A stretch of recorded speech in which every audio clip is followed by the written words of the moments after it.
हरे कृष्णा साथियों, आप सभी का एक बार फिर स्वागत है गुरुकुल ऑफ साइंसेज में। मैं दिनेश शर्मा और आज हम लोग इकट्ठे हुए हैं डे 22 के जो क्वेश्चन हैं उनको डिस्कस करने के लिए। आपको मैं ये बताना चाहूँगा और आपको भी जानकर बड़ी खुशी होगी कि हम लोग लीनियर अलजेब्रा का जो अंतिम पड़ाव है उसमें हम लोग आ चुके हैं। लीनियर अलजेब्रा आपका डे 25 तक आएगा और डे 25 बोले तो इस वीक का संडे। तो संडे तक हमारा जो लीनियर अलजेब्रा है वो आप कह सकते हैं आप सौभाग्यवश पूरा हो ही जाएगा। और जिन बच्चों ने सीरियसली डे वाइज क्वेश्चन किए हैं और अगर उनको अपने कॉन्फिडेंस में कुछ इंक्रीज़ नज़र आता है तो हमारे साथ फीडबैक अपना ज़रूर शेयर करें। आप चाहें तो कमेंट में शेयर कर सकते हैं, आप चाहें तो व्हाट्सएप के थ्रू शेयर कर सकते हैं। डे 22 का देखें जो टॉपिक है वो लीनियर ट्रांसफॉर्मेशन है। But day 22 is the most important day अगर मैं लीनियर ट्रांसफॉर्मेशन टॉपिक की बात करूं, क्योंकि डे 22 में हमें कुछ नए कॉन्सेप्ट, नए के साथ साथ इम्पॉर्टेंट कॉन्सेप्ट भी देखने को मिलते हैं। तो चलिए समय की देरी किए बिना हम लोग क्वेश्चंस की तरफ बढ़ते हैं। और आज के डे में एक अपनी थियरम भी है which is rank nullity theorem, जो कि काफ़ी इम्पॉर्टेंट है आपके एग्ज़ाम पॉइंट ऑफ व्यू से। पहला क्वेश्चन देखिए, पहला क्वेश्चन में भी आप लोगों को इजी ही लगा होगा। इसमें आपको वही लीनियर ट्रांसफॉर्मेशन गिवन है और कहा गया है जी आप इसका रैंक और नलिटी बताएं। तो हम लोग नलिटी निकालेंगे, रैंक अपने आप आ जाएगा रैंक नलिटी थ्योरम से। देखो ट्रांसफॉर्मेशन क्या गिवन है फर्स्ट क्वेश्चन की यदि मैं बात करूं। अच्छा, अब जो आपका मंडे आएगा, मंडे से आपको क्वेश्चन मिलेंगे आपके स्टैटिक्स के। तो अभी थोड़ा सा जो है वो हैवी टॉपिक आने वाला है, क्योंकि ज़्यादातर लोगों को स्टैटिक्स में दिक्कत रहती है आमतौर पर। हमें पूछा गया है इसका आप क्या बताइए, रैंक बताइए और साथ ही साथ नलिटी भी बताइए। तो हम लोग नलिटी निकालने में विश्वास रखते हैं, रैंक उससे ऑटोमेटिकली आ जाएगा। तो नलिटी के लिए हम लोग क्या करेंगे बोलिए प्रभु जी, इसको हम लोग ज़ीरो करेंगे ना? अरे कह दो ना यार, कर देंगे। आपकी जो मैपिंग है अगर आप उसको देखें और क्वेश्चन में जिक्र किया भी है कि वो कुछ ऐसी है मैपिंग, और आप देखेंगे तो आप समझ भी पा रहे होंगे। तो ये हो जाएगा आपका -x-y, very good. 3x plus में 8y, 9x-11y, ये भी शून्य, ये भी शून्य, ये भी शून्य। तो इक्वेशन क्या बनी आपके पास, -x-y is equals to 0, very good. 3x plus 8y is equals to 0, 9x-11y is equals to 0। अब हम लोग क्या करेंगे, हर बार की तरह मैट्रिक्स बनाएंगे, कोफिशिएंट मैट्रिक्स, और उसके बाद उसको रिड्यूस करेंगे किस में, इकोलन फॉर्म में, तो कुछ फिर कंक्लूड किया जा सके। -1 अभी आप देखेंगे यहाँ पर वेरिएबल 2 ही है, तो हमारे लिए खेलना आसान है, नहीं 9 और ये माइनस का 11। ऑपरेशन बताइए क्या लगाएं, क्या कह रहे हैं जी आप, R2 में से हम लोग ऐड कर दें 3 टाइम्स R1 और R3 में सब्ट्रैक्ट कर दें कि ऐड कर दें। चलो अब आप ज़िद कर रहे हो तो ऐड कर देते हैं 9 टाइम्स R1। तो प्रभु जी ये हो जाएगा -1, ये हो जाएगा 0। 8 में आप -3 ऐड करेंगे तो हो जाएगा 5, वेरी गुड। 9 में -9 ऐड करेंगे तो 0। और यहाँ देखें आप, ये है आपका माइनस का कितना जी, 11, और इसमें आप ऐड करेंगे कितना प्रभु जी, माइनस का 9, तो कितना हो जाएगा माइनस का 20। बहुत बढ़िया। अब ऑपरेशन क्या लगाएं, R3 में हम लोग ऐड कर सकते हैं 4 टाइम्स R2, वेरी गुड। तो जब आप ऐसा करेंगे -1, ये 0, ये 5, ये 0, ये भी 0, तो आप देखेंगे कि हमारा मैट्रिक्स इकोलन फॉर्म में आ चुका है। आने के साथ साथ इसका रैंक बताइए प्रभु जी। तो आप कहेंगे जी रैंक जो है वो ए का 2 है। अच्छा, नंबर ऑफ अननोन कितने थे प्रभु जी आपके पास? 2 ही थे। Very good. तो लीनियरली इंडिपेंडेंट सॉल्यूशन कितने आएंगे? 0। तो यहाँ पर सीधा सीधा हमें क्या नज़र आता है कि जो इसका नलिटी है वो क्या आने वाला है? 0। तो आप में से कोई अब डेढ़ शाना ये पूछ ले कि इसके नल स्पेस में क्या होगा, तो इसके नल स्पेस में केवल एक वेक्टर होगा, 0 0। क्या समझे बात को? Very good. अच्छा, अब रैंक भी पूछा है इसका, तो हम जानते हैं that dimension of you is nothing but rank of T plus में नलिटी ऑफ टी। ये देखें 2 है डायमेंशन, रैंक हमें पूछी गई है, नलिटी अभी आपने बताया जी 0 है। तो प्रभु जी रैंक कितना आ गया टी का? क्या कह रहे हो? 2 आ गया। Very good.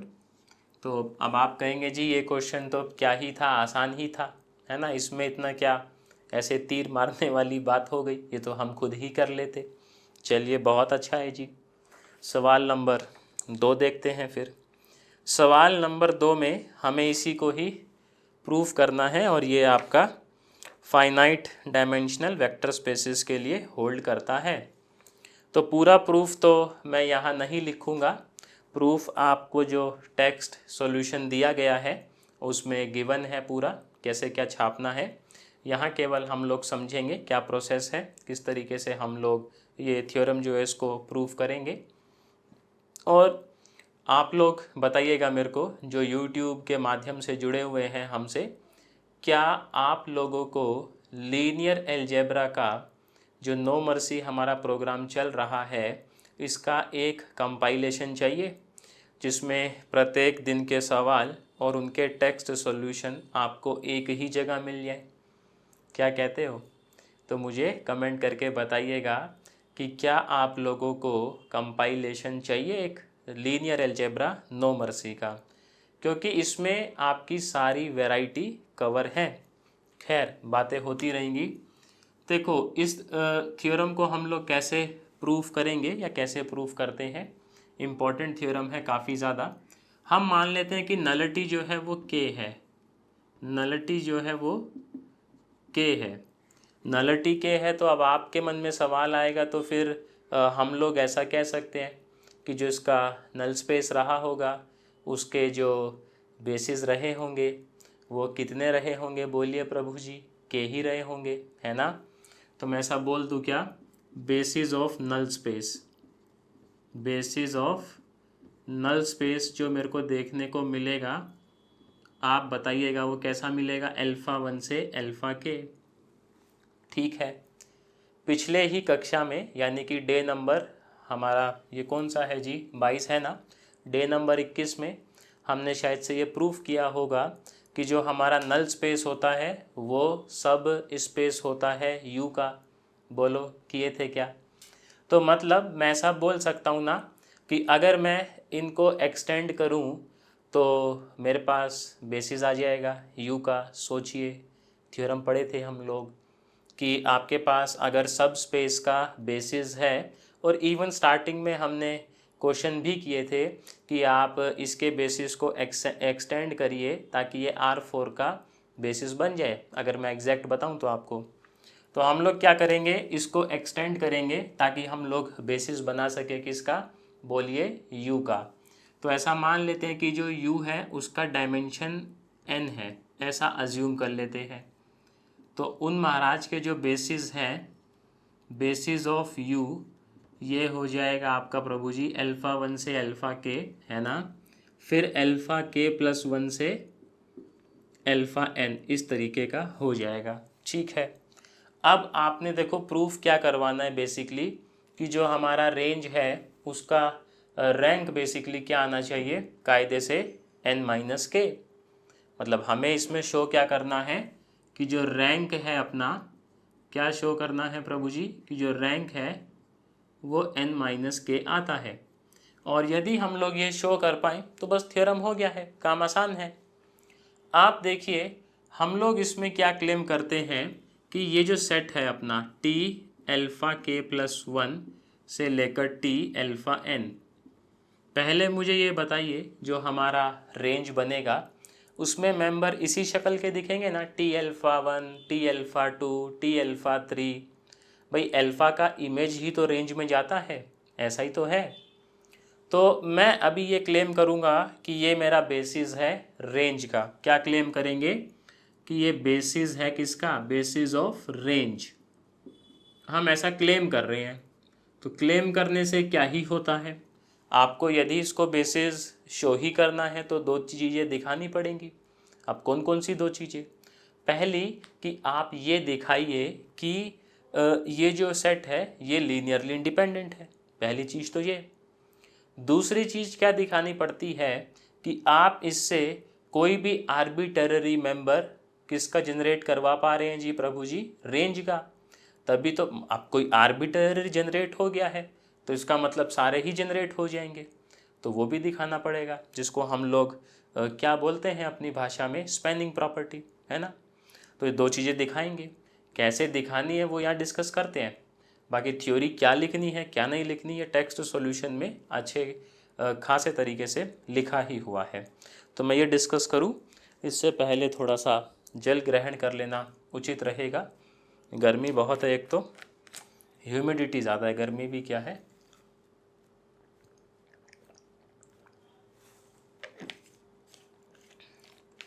आ जाइए अब।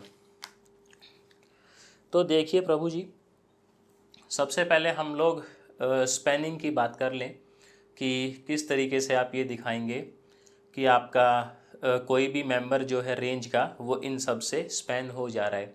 ठीक, आप मुझे एक बात बताइए कि हमारा जो ऐसा मान लेते हैं कि एक अल्फ़ा है वो ना यू से ताल्लुक़ रखता है। ठीक, अब आपके मन में आएगा जी अगर वो यू से बिलोंग करता है तो यू के बेसिस तो ये हैं।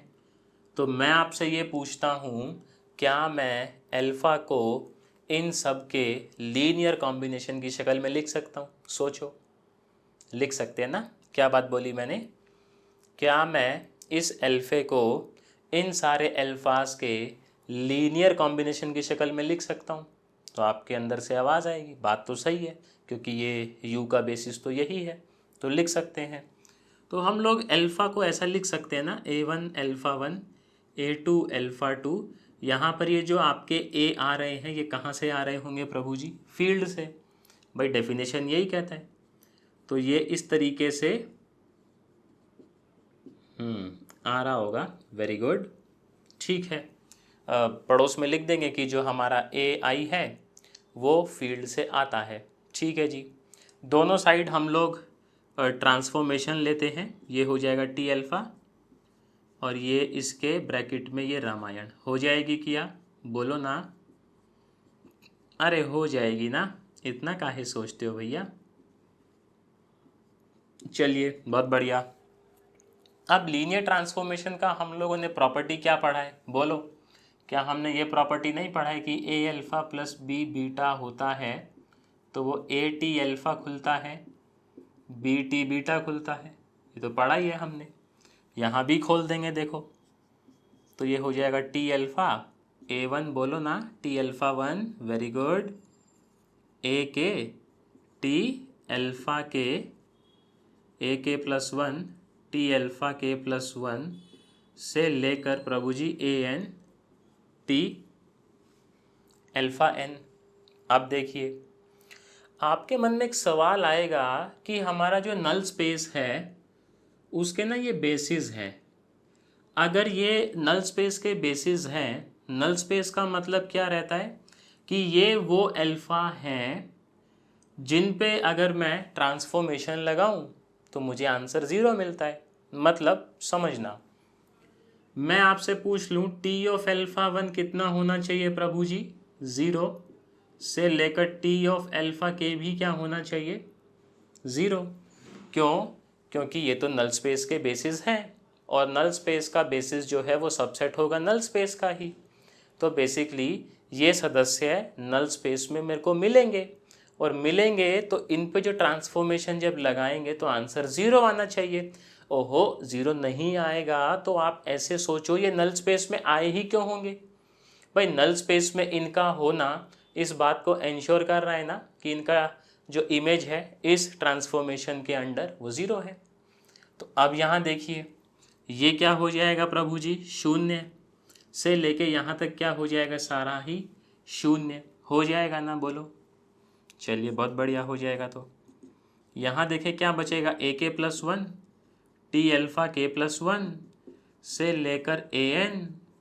ओहो, अब आप कहेंगे जी ये तो खेल गए हम लोग। कैसे, आप देखें अल्फ़ा कोई आर्बिटरी मेंबर था यू का, तो टी अल्फ़ा आर्बिटरी मेंबर बनेगा किसका, रेंज का। आपने टी अल्फ़ा को एक्सप्रेस करवा दिया as a linear combination of किसके, टी अल्फ़ा के प्लस वन से लेकर टी अल्फ़ा एन, जिसकी मैं थोड़ी देर पहले आपसे बात कर रहा था। तो इसका मतलब स्पैनिंग वाली प्रॉपर्टी तो यहाँ पर होल्ड हो जाएगी, कोई दिक्कत नहीं है। चलिए बहुत बढ़िया। अब हम लोग क्या करेंगे, ये दिखाएंगे कि ये जो हमारा सेट है ये भैया ना केवल स्पैन करता है रेंज को, बल्कि ये लीनियरली, बोलो मेरे साथ, इंडिपेंडेंट भी है। तो लीनियर इंडिपेंडेंस कैसे चेक करते हैं, वही हम लोग आ जाइए ज़रा, जैसे बचपन में करते आए हैं। ऐसा मान लेते हैं C1 अल्फ़ा के प्लस वन, अच्छा अल्फ़ा नहीं, मेंबर कौन है, ये मेंबर भाई साहब है ना, तो इसको भी के प्लस वन ले लेते हैं इस तरीके से। और यहाँ पर ये जो सारे C आएंगे ये कहाँ से आएंगे, बोलिए प्रभु जी, फील्ड से आएंगे। बोलो आएंगे कि नहीं आएंगे, इज इक्वल्स टू ज़ीरो करेंगे। अब अगर ये सारे कोफिशिएंट मेरे ज़ीरो आ गए तो हम लोग क्या दावा ठोक देंगे कि ये जो मेंबर थे ये लीनियरली इंडिपेंडेंट थे और स्पैनिंग प्रॉपर्टी होल्ड कर रहा है, तो ये बेसिस रेंज का बन जाएगा।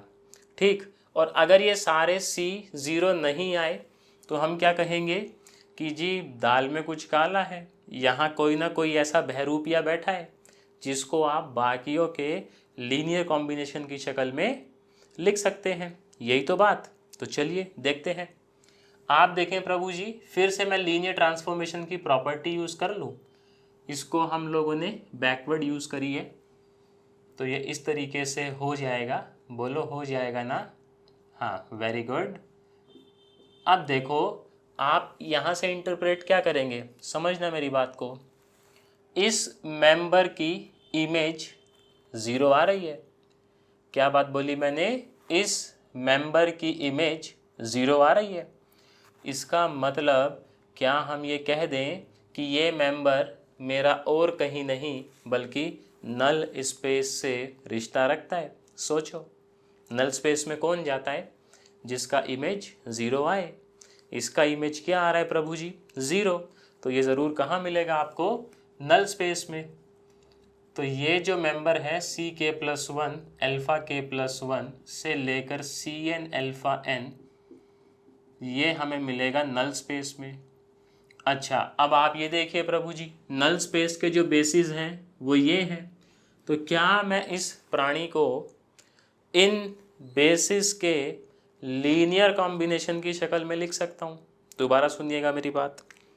यहाँ से हमने क्या देखा कि ये मेंबर भाई साहब हमारे नल स्पेस में है, ठीक है। नल स्पेस के जो बेसिस हैं वो ये हैं, तो क्या मैं इस सदस्य को इन बेसिस के लीनियर कॉम्बिनेशन की शक्ल में लिख सकता हूँ। सोचिए, तो अंतरात्मा कहेगी ना लिख सकते हैं, है ना, लिख ही सकते हैं, देखो उसमें कोई दिक्कत थोड़ी है। तो हम बोल सकते हैं कि ये C के प्लस वन अल्फ़ा के प्लस वन, इसको मैं लिख सकता हूँ इस तरीके से।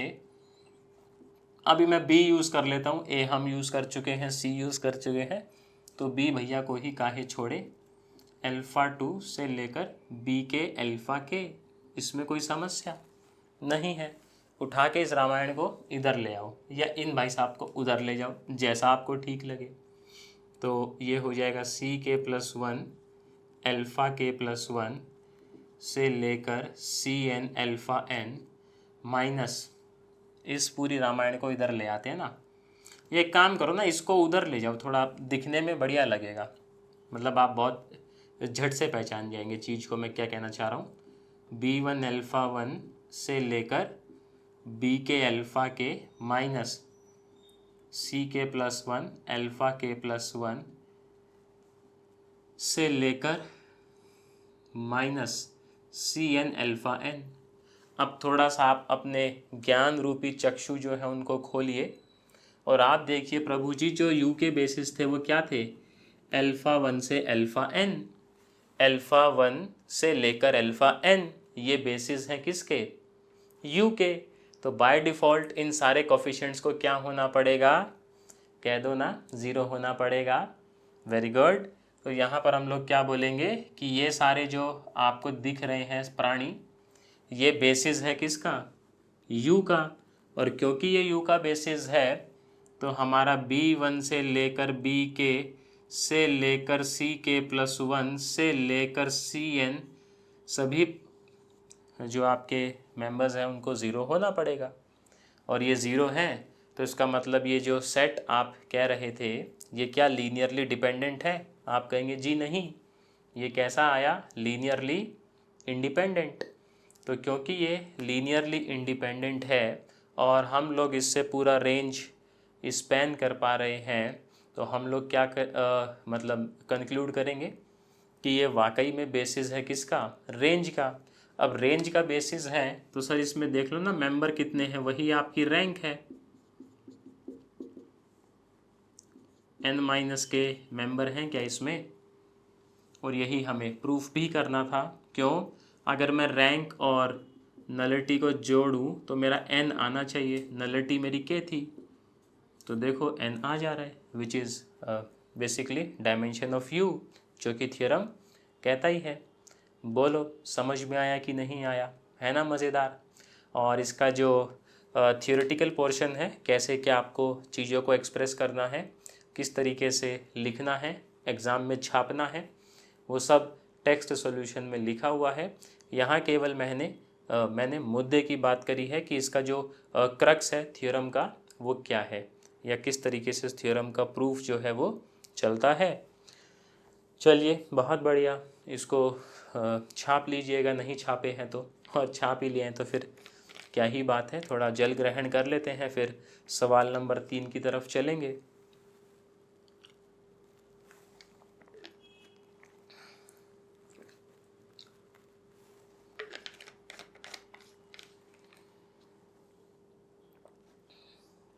देखो सवाल नंबर 3 क्या कहता है, गौर फरमाइएगा प्रभु जी। बहुत ही आसान सवाल है लेकिन उसमें भी एक कॉन्सेप्ट आप लोगों के लिए छिपा हुआ है और वो मुझे ऐसा लगता है वो कॉन्सेप्ट आपको समझना बेहद ही ज़रूरी हो जाता है परीक्षा के दृष्टिकोण से। तो यहाँ पर देखो आपको एक लीनियर ट्रांसफॉर्मेशन गिवन है, क्वेश्चन नंबर 3 की मैं बात कर रहा हूँ, और आपसे इसका इन्वर्स पूछा गया है कि आप इस लीनियर ट्रांसफॉर्मेशन का इन्वर्स बताइए। तो इन्वर्स तो चलो हम लोग बता ही देंगे, उसमें ऐसा क्या ही है, बट पहला सवाल जो आपके मन में आना चाहिए कि कब इन्वर्स एग्जिस्ट करता है, कब इन्वर्स एग्जिस्ट नहीं करता है, ये कैसे हम लोग फाइंड आउट करेंगे। इसका बहुत ही आसान सा तरीका है, अगर आपका जो नलिटी है, अगर नलिटी ज़ीरो आता है, यानी कि अगर इसके नल स्पेस में केवल 0 0 आपको देखने को मिले तो इसका इन्वर्स एग्जिस्ट करेगा। लेकिन अगर इसके नल स्पेस में कोई नॉन ज़ीरो मेंबर देखने को मिले तो इसका इन्वर्स एग्जिस्ट नहीं करेगा। या अगर मैं किताबी भाषा में आपको समझाऊं तो अगर ये मेरा ट्रांसफॉर्मेशन सिंगुलर और नॉन सिंगुलर, देखो हमने पढ़े थे ना, सिंगुलर क्या पढ़ा था, सिंगुलर वो ट्रांसफॉर्मेशन होता है जिसके अंदर नॉन ज़ीरो मेंबर भी नल स्पेस में आ जाता है, और आपका नॉन सिंगुलर कौन सा होता है, जिसमें नल स्पेस में केवल 0 0 आता है। तो मैं ऐसा बोल दूँ आपसे कि किसी भी ट्रांसफॉर्मेशन का इन्वर्स केवल तब एग्जिस्ट करता है जब वो ट्रांसफॉर्मेशन नेचर में नॉन सिंगुलर हो। यदि वो सिंगुलर है तो उसका इन्वर्स एग्जिस्ट ऐसी स्थिति में नहीं करता है। बहुत बढ़िया। अब इन्वर्स निकालेंगे कैसे, देखो हम लोग ऐसा मान लेंगे TABC, लेट से अपना इसको अज्यूम कर लेते हैं PQR, ऐसा अज्यूम कर लेते हैं। दोनों साइड इन्वर्स ट्रांसफॉर्मेशन लगाएंगे तो ABC क्या आ जाएगा आपका, T इन्वर्स PQR। अब देखो आपने क्या करना है, इन्वर्स निकालने के लिए आपने ABC को एक्सप्रेस करना है in terms of PQ and R। कैसे करेंगे प्रभु जी, इसका इस्तेमाल करते हुए तो दोनों हाथ हवा में उठाइए और झूम उठिए मेरे साथ इस सवाल के साथ, कुछ इस तरीके से आ जाइए PQR। तो यहाँ से जब आप कंपेयर कराएंगे तो 3A आपका P आया, यहाँ से आप A को एक्सप्रेस करेंगे P की शक्ल में, very good. A minus B आपका Q आया, तो आप देखें प्रभु जी A का वैल्यू तो मुझे मालूम है और यहाँ से B का वैल्यू कितना आ गया प्रभु जी, P/3 माइनस Q आया ना, बोलो। फिर इन पड़ोसी भैया पे चलेंगे तो ये है 2A plus B plus C is equals to R। आप देखें प्रभु जी ये कितना है 2P/3, ये महाराज कितने हैं P/3 माइनस Q, ये C और ये R, तो ये कितना हो जाएगा आपका P minus Q plus C is equals to R, very good. ये हो जाएगा minus P plus Q plus R।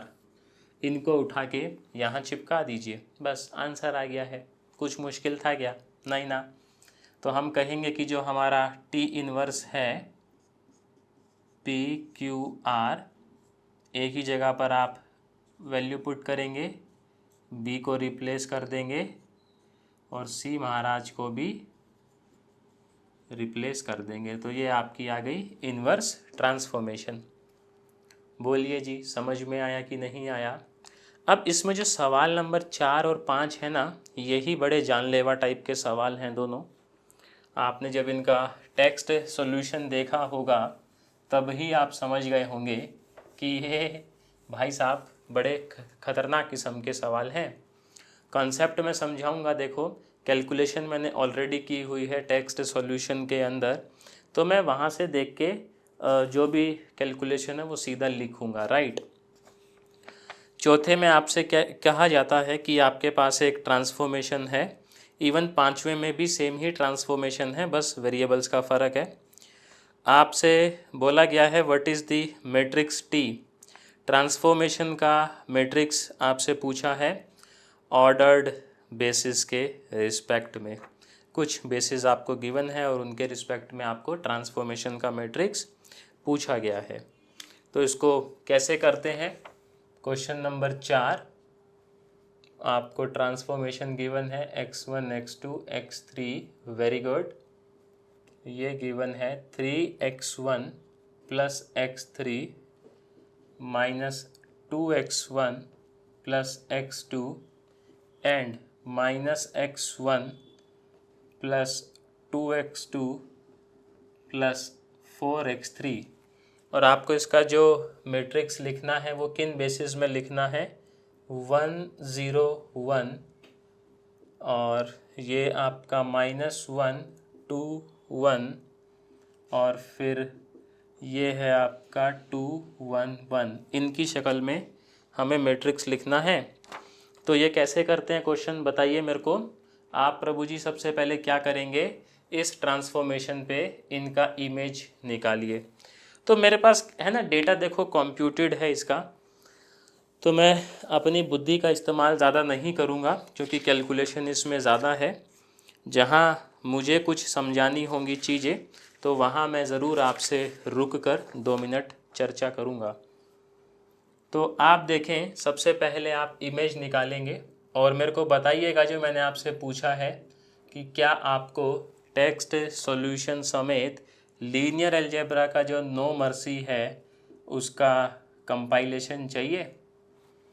पहले आपने निकाला इमेज इसका ट्रांसफॉर्मेशन पे, फिर निकालेंगे इसका इमेज, तो ये आ जा रहा है आपका माइनस। अच्छा इमेज कैसे निकालेंगे अभी मैं मान के चल रहा हूँ आपको आता है, इतना तो हम लोग सीख ही गए हैं, राइट। इसका इमेज निकालेंगे तो ये आएगा। अब देखो आपको क्या करना रहता है, आपको इसका मैट्रिक्स लिखना है इन ऑर्डर्ड बेसिस की शक्ल में। तो आप जो है ना, आपके जो मेंबर आए हैं इनको आप एक्सप्रेस करेंगे as a linear combination of alpha 1 alpha 2 and बोलिए मेरे साथ अल्फ़ा 3। तो ये कैसे एक्सप्रेस करना रहता है प्रभु जी, हम लोग काफ़ी बारी कर चुके हैं, तो मुझे ऐसा लगता है आपको अभी तो आता ही होगा। नहीं तो मेरे पास सीधा देखो कंप्यूट जो है वो मैंने किया हुआ है और ये इस तरीके से आपको देखने को मिलेगा। यदि हम इसकी बात करें 4 - 2 3 की, तो प्रभु जी ये आपको मिलेगा 17/4 अल्फ़ा 1, ये वेरी गुड। फिर मिलेगा आपको -3/4 अल्फ़ा 2 और -½ अल्फ़ा 3, ऐसे ये मिल जाएगा। फिर मैं इसकी बात करूँ -2 4 9, प्रभु जी ये आपको मिलेगा 35/4 alpha 1, very good. 15/4 alpha 2 and -7/2 alpha 3।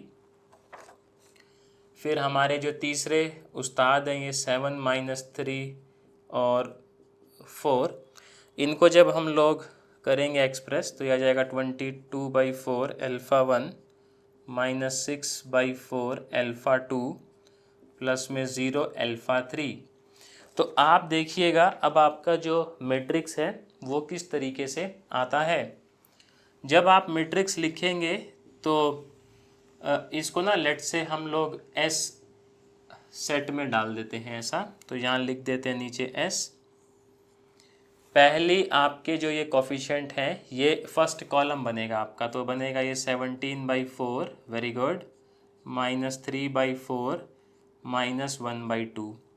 फिर आपका एक कॉलम ये बनेगा 35/4 15/4 -7/2।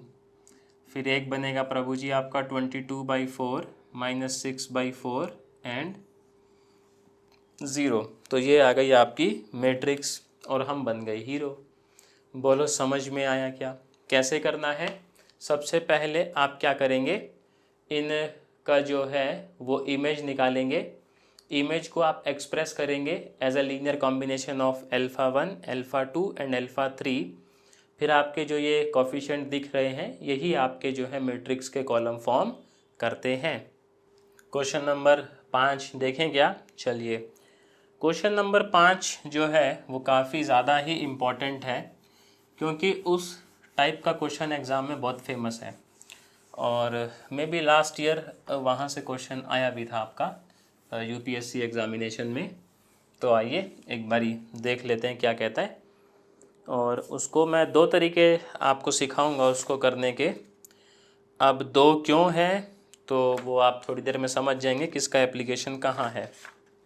देखिए प्रभु जी, 5वें में बोला क्या, आपको वही सेम ट्रांसफॉर्मेशन गिवन है। पहले बोला कि आप मैट्रिक्स निकालिए इसका स्टैंडर्ड ऑर्डर बेसिस में, और फिर आप एक ट्रांजिशन मैट्रिक्स बताइए जिसमें आप नए ऑर्डर्ड बेसिस में जाएंगे और फिर उसके रिस्पेक्ट में आप मैट्रिक्स निकालिए। थोड़ा सा कॉम्प्लिकेटेड मामला है। तो सबसे पहले देखो इसने क्या बोला कि आप मैट्रिक्स निकालिए with respect to standard ordered basis. Standard ordered basis क्या होते हैं, लेट से आपका बीटा नाम दे देता हूँ। बीटा 1 क्या होता है प्रभु जी, 100। बीटा 2 क्या होता है बोलिए, 010। और बीटा 3 क्या होता है बोलो, 001। तो हम लोग क्या करेंगे, पहले इमेज निकालेंगे इन तीनों का इस ट्रांसफॉर्मेशन पे।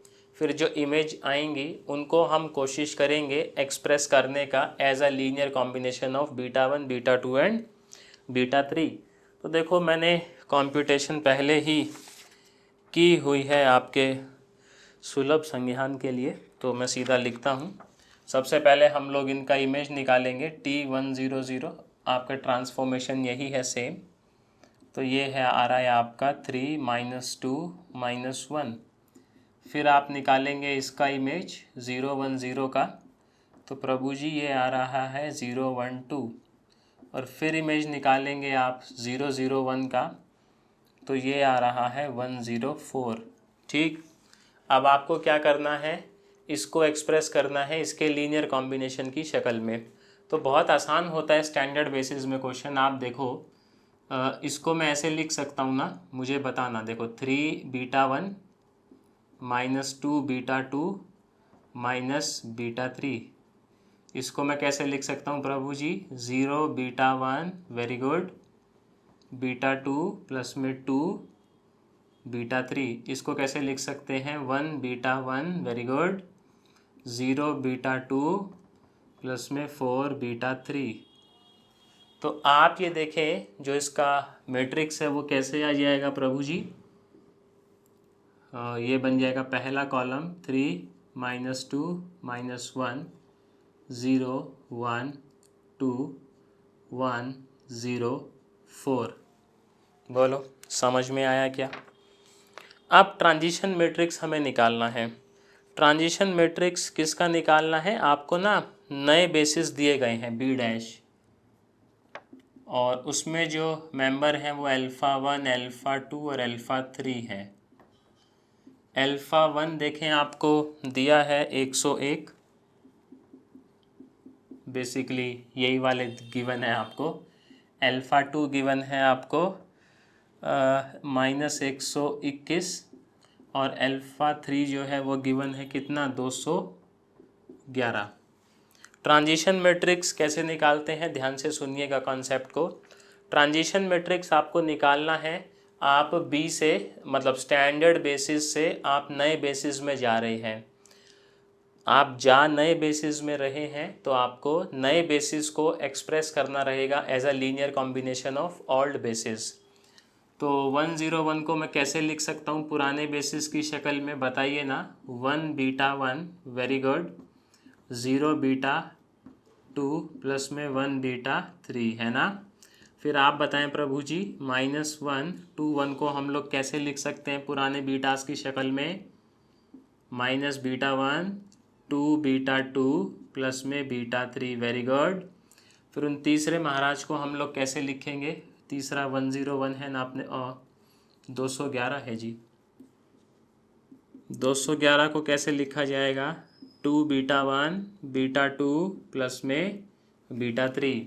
तो ट्रांजिशन मैट्रिक्स P से डिनोट किया जाता है इसको। सेम वही फंडा है, ये 1 फिर ये 0 फिर ये 1, ये प्रभु जी -1 2 1। अब आपको एक मैं शॉर्टकट बता दूं, हैं? तेजी तो नहीं काटोगे किसी के आगे? देखो ट्रांजिशन मैट्रिक्स अगर आपको निकालना है with respect to standard basis, तो इन्हीं को आप कॉलम में लिख दीजिए, वही आंसर है। चेक कर लो ना, 101 -121 211। क्या समझे बात को? बोलो यारा।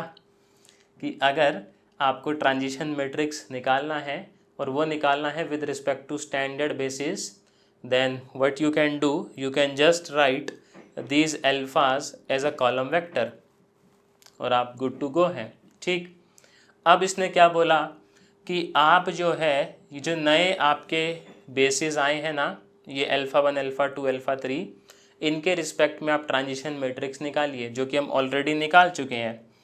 बट कई बारी क्या होता है, आप देखें अगर आपको ये गिवन है और आपको ये गिवन है, तब तो आप सीधा ऐसा निकाल लेंगे। समझना मेरी बात को, ये यूज़ करके, है ना। कई बारी ये गिवन नहीं होती आपको ट्रांसफॉर्मेशन, आपको ये मैट्रिक्स गिवन होता है और अब आपसे पूछा जाता है कि आप जो है, मतलब ये वाला मैट्रिक्स नहीं गिवन होता है आपको, ये वाला मैट्रिक्स गिवन होता है स्टैंडर्ड बेसिस का। ये गिवन रहता है आपको ये नहीं गिवन रहता है, आपको ये गिवन रहता है। आप इनको यूज़ करके स्टैंडर्ड बेसिस से ट्रांजिशन मैट्रिक्स अपना निकाल लेंगे। अब आपसे पूछा जाता है कि आप नए बेसिस का वो बताइए मैट्रिक्स। तो मैट्रिक्स बताने के लिए तो हमें ट्रांसफॉर्मेशन की ज़रूरत पड़ती है, बट वो तो गिवन ही नहीं है। तो ऐसी स्थिति में आप क्या करते हैं, हमारे पास एक फार्मूला है transition matrix with respect to B', ये हम लोग निकाल लेंगे P inverse transition matrix B और P। इसी फार्मूले पे आपका लास्ट ईयर क्वेश्चन था UPSC में, देखेंगे तो मिल जाएगा। आपको ये गिवन है स्टैंडर्ड ऑर्डर बेसिस के रिस्पेक्ट में मैट्रिक्स, आपको ये गिवन है अल्फ़ा 1 अल्फ़ा 2 अल्फ़ा 3, उनको यूज़ करके और स्टैंडर्ड बेसिस को यूज़ करके आप ये निकाल लेंगे। ये निकालने के बाद इसका इन्वर्स निकालेंगे।